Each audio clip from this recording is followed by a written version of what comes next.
Hello everyone, welcome back to my channel. तो कैसे हो आप सभी? आई होप आप सभी अच्छे होंगे, ठीक-ठाक होंगे और अपना अच्छे से ख़्याल रख रहे होंगे और आप सभी को हरे कृष्णा, राधे-राधे। तो आज है संडे और संडे वाले दिन मेरी क्या दिनचर्या रहती है बाल-गोपाल के साथ और मेरी खुद की भी क्या दिनचर्या रहती है, तो आज इस वीडियो में यही शेयर करूँगी मैं आपके साथ। उम्मीद करती हूँ आपको वीडियो अच्छी लगेगी। अगर अच्छी लगे तो लाइक कर दीजिए और अगर आप मेरे चैनल पे न्यू हैं, तो चैनल को सब्सक्राइब भी कर लीजिए। तो चलिए वीडियो करते हैं स्टार्ट।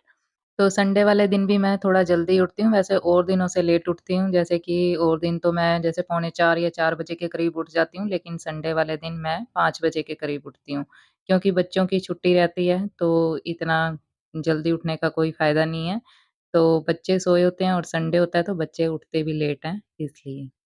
तो चाहे संडे हो या मंडे हो, कपड़े तो धुलते ही धुलते हैं। बस ये होता है कि एक वीरवार या मंगलवार को मैं कभी ऑफ कर देती हूँ कपड़ों का, वैसे तो रोज़ ही धुलते हैं।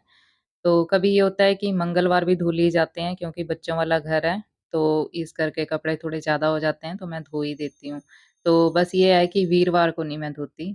तो मैंने अपने बड़ों से सुना है कि वीरवार के दिन अगर हम कपड़े धोते हैं या बाल धोते हैं या घर के जाले उतारते हैं या फिर डीप क्लीनिंग ही करते हैं वीरवार के दिन अगर घर की, तो वो घर में दरिद्रता लाती है। तो इसलिए वीरवार के दिन मैं कोशिश करती हूँ कि बस नॉर्मली सफाई करूँ, जैसे झाड़ू-पोछा तो लगाना ही होता है। बस ये होता है कि ज़्यादा जो एक्स्ट्रा काम होता है, वो मैं वीरवार वाले दिन नहीं करती। तो काफ़ी दिनों बाद आज हमारे गुलाब के पौधे में एक गुलाब का फूल निकला था छोटा-सा, तो वो मैंने तोड़ के और सूरज देवता जी के जल में भी थोड़ा-सा डाल लिया और थोड़ा-सा गुलाब का फूल जो है गोपाल जी के स्नान वाले जल में भी मैंने डाल लिया है। तो पहले मैं मॉर्निंग वॉक के लिए बाहर जा रही थी, तो बाहर से आते टाइम मैं गुलाब के काफ़ी सारे फूल तोड़ के भी ले आती थी और गेंदे के फूल अगर मुझे खरीदने होते थे, तो वो भी मैं खरीद के ले आती थी। पर लेकिन अब मैं जो मॉर्निंग वॉक है वो अपनी छत पे ही कर लेती हूँ, इसीलिए बाहर नहीं जा रही, तो फूल भी गोपाल जी के लिए आ नहीं पा रहे। तो वैसे मेरा भाई कभी-कभी तोड़ के ले आता है, तब मैं बाद में गोपाल जी को दे देती हूँ। तो वैसे तो सूरज देवता जी को जल जो है रोज़ चढ़ाना चाहिए, लेकिन संडे वाले दिन तो ज़रूरी चढ़ाना चाहिए क्योंकि संडे वाला दिन जो होता है रविवार का दिन, ये सूर्य नारायण भगवान का होता है। तो ज़्यादातर लोग क्या करते हैं कि और दिनों में तो सूरज देवता जी को जल चढ़ाते हैं, लेकिन संडे वाले दिन कर देते हैं मिस क्योंकि संडे वाला दिन होता है छुट्टी वाला दिन। या फिर देर से उठते हैं, फिर देर से जल चढ़ाते हैं, तो ऐसा बिल्कुल नहीं करना चाहिए क्योंकि जैसे हम कभी शुक्रवार, सोमवार या स्पेशल जब पूजा करते हैं तो ब्रह्म मुहूर्त में उठ के जैसे एकादशी का व्रत भी रखते हैं, तो ब्रह्म मुहूर्त में उठ के ही पूजा पाठ करते हैं। तो रविवार वाला दिन भी जो है सूर्य नारायण भगवान का है, तो इस दिन भी हमें ब्रह्म मुहूर्त में उठ के ही जो उनको जल अर्पित करना चाहिए। तो अगर ज़्यादा जल्दी ना भी उठना चाहें, पर लेकिन ये है कि सूरज देवता जी के निकलने से पहले हम उनको जल चढ़ा दें, तो वो ज़्यादा अच्छा रहता है। और साथ में आदित्य हृदय स्तोत्र का हम पाठ भी करें रविवार वाले दिन, तो वो भी बहुत अच्छा होता है। तो मैं भी अपनी तरफ से पूरी कोशिश करती हूँ कि ब्रह्म मुहूर्त में ही यानी कि सूरज देवता जी के निकलने से पहले ही जो जल चढ़ाऊँ मैं उनको, पर लेकिन कभी-कभी तो मैं भी लेट ही हो जाती हूँ। तो बस देखिए आपसे बातें करते-करते गोपाल जी का स्नान भी हो गया और अब इनको अच्छे से पोंछ लिया जाए। तो शालिग्राम ठाकुर जी के लिए मैंने जो तुलसी माला अभी मैं आपको दिखा रही थी, वो मैंने घर पे ही बनाई थी। तो जब हमारे गमले की तुलसी सूख गई थी, तो तब वो मैंने सँभाल के रख ली थी कि मैं अपने लिए भी माला बनाऊँगी और ठाकुर जी के लिए भी। तो अपने लिए तो नहीं मैंने माला बनाई, बस ये है कि शालिग्राम ठाकुर जी के लिए और कन्नू के लिए मैंने माला बना दी थी तुलसी की। तो आज मैंने बिहारी जी को पहनाई है हल्की-फुल्की सी कॉटन की ड्रेस। तो आज थोड़ा मौसम अच्छा है, मतलब कि गर्मी थोड़ी कम है पहले और दिनों से। तो आज इनको मैंने सोचा चलो ड्रेस ही पहना दी जाए। तो चाहे संडे हो, चाहे मंडे हो, मेरे गोपाल जी के साथ, मेरे ठाकुर जी के साथ मेरी जो दिनचर्या है वो ऐसे ही रहती है। मैं इनको ऐसे ही स्नान करवाती हूँ रोज़ और ऐसे ही जो चंदन से इनका श्रृंगार करती हूँ। तो लीजिए इन्होंने भी पहन ली ड्रेस अपनी और अब इनको भी विराजमान कर दिया जाए और फिर मैं इनका करूँगी चंदन से श्रृंगार।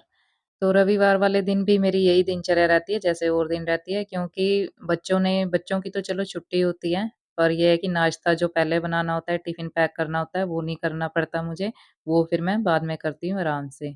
तो अभी भी वही टाइम है जैसे कि रोज़ होता है, उसी टाइम पे मैं गोपाल जी को स्नान करा रही हूँ या तैयार कर रही हूँ। अब इनका चंदन से श्रृंगार करूँगी, तो थोड़ा-सा गोपी चंदन ले लूँगी मैं हाथ पे और थोड़ा-सा लूँगी अष्टगंध चंदन। तो इसको अच्छे से मिक्स करके एक पेस्ट बना के फिर इनका मैं श्रृंगार जो है करती हूँ। तो श्रृंगार इनका मैं टूथपिक से ही करती हूँ। तो आज सबसे पहले उठ के मैंने मशीन लगा ली थी कपड़े धोने वाली, तो कपड़े मैंने धो लिए हैं और उसके बाद स्नान करके बस सीधा आ गई थी मैं अपने घर के मंदिर में, अपने गोपाल जी को तैयार करने के लिए, इनका स्नान करने के लिए।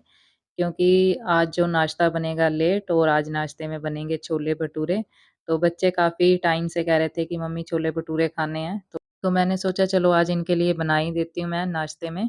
और अब मैं गोपाल जी का चंदन से श्रृंगार कर रही हूँ, तो कभी-कभी तो ये एक ही बार में तिलक लगवा लेते हैं, पर लेकिन कभी-कभी जो है थोड़ा-सा टाइम लगवाते हैं। तो अभी एक बारी तो मैंने पोंछ दिया है और अब मैं दोबारा तिलक इनके लगा रही हूँ, तो फिर अच्छे से लग गया है।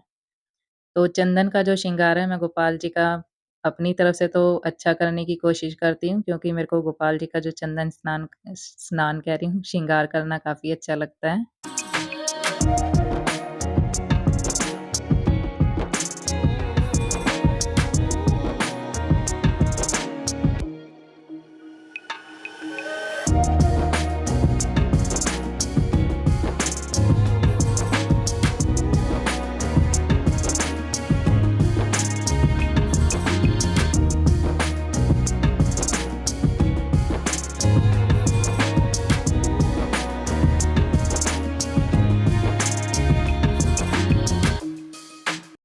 तो लीजिए गोपाल जी का श्रृंगार भी हो गया और अब ये जितना भी सामान मैंने निकाला था इसको रख दिया जाए इसकी जगह पर।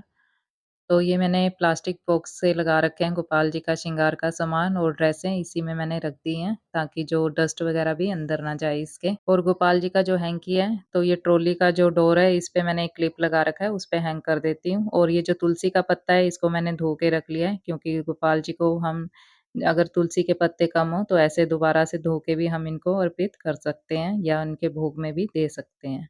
तो तुलसी महारानी अभी हमारी छोटी है, पत्ते थोड़े कम हैं, तो इसलिए मैं ऐसे धो के जो है दोबारा से यूज़ कर लेती हूँ गोपाल जी के भोग के लिए। तो पूजा मेरी हो गई है कंप्लीट और अब मैं करूँगी अपने नित्य पाठ। तो आज एतवार है जैसे कि, तो एतवार वाले दिन आदित्य हृदय स्तोत्र भी पढ़ा जाता है। तो अभी जो स्नान वाला पानी है गोपाल जी के, वो मैं डालूँगी दूसरे प्लांट में, क्योंकि आज संडे है, तुलसी माता जी में तो चढ़ाना नहीं है जल। तो सूरज देवता जी को जल कैसे चढ़ाया जाता है, इस पर भी मैं एक डिटेल वीडियो शेयर करूँगी आपके साथ कि मैं कैसे चढ़ाती हूँ जल या कौन से मंत्रों का जाप करती हूँ या कौन से पाठ करती हूँ। तो रविवार की एक बारी और दिनचर्या मैं आपके साथ शेयर करूँगी, स्पेशल सूर्य नारायण जी की जो दिनचर्या होगी।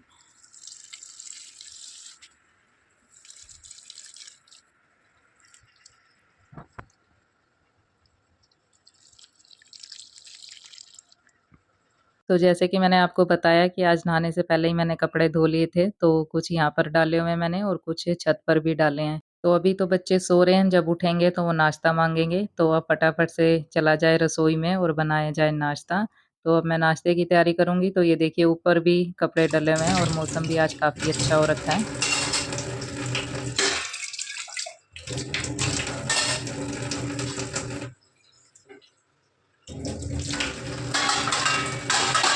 तो ये जो छोले हैं मैंने रात को ही भिगो के रख दिए थे, तो ये काफ़ी अच्छे से भीग गए हैं और अब इसको मैंने कुकर में डाल दिया, पानी भी डाल दिया है और जो खड़े मसाले होते हैं जैसे कि इलायची और तेज पत्ता भी मैंने इसमें डाल दिया है। तो अगर जैसे अब छोले-भटूरे वाले जो छोले होते हैं, थोड़े-से कालेपन में होते हैं, हल्दी नहीं डाली जाती इसमें और वैसे भी मैं जब सफ़ेद छोले बनाती हूँ, तो इसमें हल्दी नहीं डालती। तो इस टाइम पे आप जो है चाय पत्ती ये कपड़े में बाँध के कॉटन का कपड़ा ले लें या फिर मार्किन का कपड़ा होता है उसमें बाँध के भी आप इसमें डाल सकते हैं या फिर जो चाय का पानी है, चाय पत्ती का जो पानी है वो बाद में भी ऐड कर सकते हैं। तो मैंने अपनी चाय भी बनने के लिए रख दी थी और ये जो टाइम है मेरा फ़ेवरेट टाइम है, क्योंकि इस टाइम मैं थोड़ा-सा रिलैक्स करती हूँ अपनी चाय के साथ, क्योंकि सुबह इतनी जल्दी उठना, घर के काम करना या पूजा करना, पूजा में भी थोड़ा टाइम लगता है, योगा में भी टाइम लगता है। तो इस करके इस टाइम तक जो है 8:30-9 बजे का टाइम हो ही जाता है। तो बस अब आगे के काम तो तब होंगे जब पी जाएगी चाय। तो छोले-भटूरे की रेसिपी भी मैं आपके साथ ज़रूर शेयर करूँगी। हो सकता है नेक्स्ट वीडियो में करूँ या उससे नेक्स्ट वीडियो में। तो उम्मीद करती हूँ आपको वीडियो अच्छी लगी होगी। अगर अच्छी लगी है तो लाइक, शेयर और सब्सक्राइब ज़रूर कर लीजिए मेरे चैनल को और कमेंट बॉक्स में अपने अच्छे-अच्छे सुझाव देना बिल्कुल मत भूलिए। मिलते हैं नेक्स्ट वीडियो में, तब तक के लिए हरे कृष्णा, राधे राधे।